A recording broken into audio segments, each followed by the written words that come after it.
通知廚房。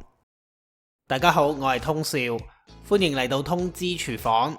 今次快脆煮系列會同大家介紹一個野味香滑，用電飯煲整嘅窩蛋牛肉飯。免治牛肉，加入指定份量嘅材料同調味料，用筷子將佢哋撈勻，用手將免治牛肉不斷按壓，大概1分鐘左右，令到免治牛肉產生黏性起膠。之後就將洗乾淨、隔好水嘅冬菜同埋雜豆放埋落去，然後用筷子或者用手將佢哋撈勻。之後我哋就將指定份量嘅水加1半落去先，等啲牛肉吸收晒所有嘅水分，然之後將剩翻落嚟嘅水又加1半落去，每次都將剩低落嚟嘅水加1半落去。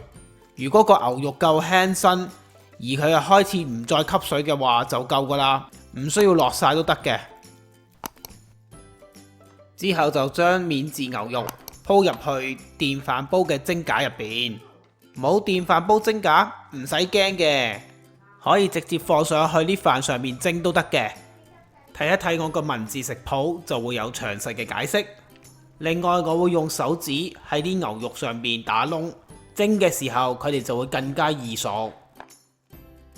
電飯煲內膽入邊，我今次就放入2杯嘅米，需要嘅水分就同平時煲飯嘅一樣，不過就偷走1湯匙咁多。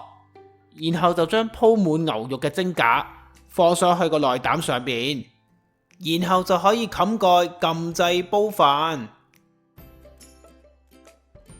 搞掂煮好，食得啦喂！將啲飯擺喺個碟入邊，上面再鋪上我哋非常之嫩滑多汁嘅牛肉餅，窩蛋牛肉飯，當然仲要放埋生雞蛋上去啦。最後就加啲蔥花上去裝飾一下。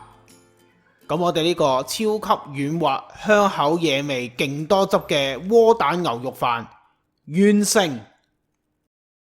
食譜所需要嘅材料份量都可以去我文字食譜重溫。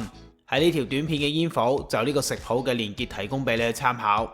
如果試過覺得好嘅話，就記得嚟埋通知廚房嘅交流群組，刊登你嘅作品俾大家欣賞下啦。如果大家中意我嘅短片，希望你會俾個 like 同埋 share 俾你身邊嘅朋友，仲要訂閱我嘅頻道支持下我。訂閱完之後記得要撳埋隔籬個鐘仔，咁樣你先會收到我最新嘅通知噶。我哋下次再見啦，拜拜。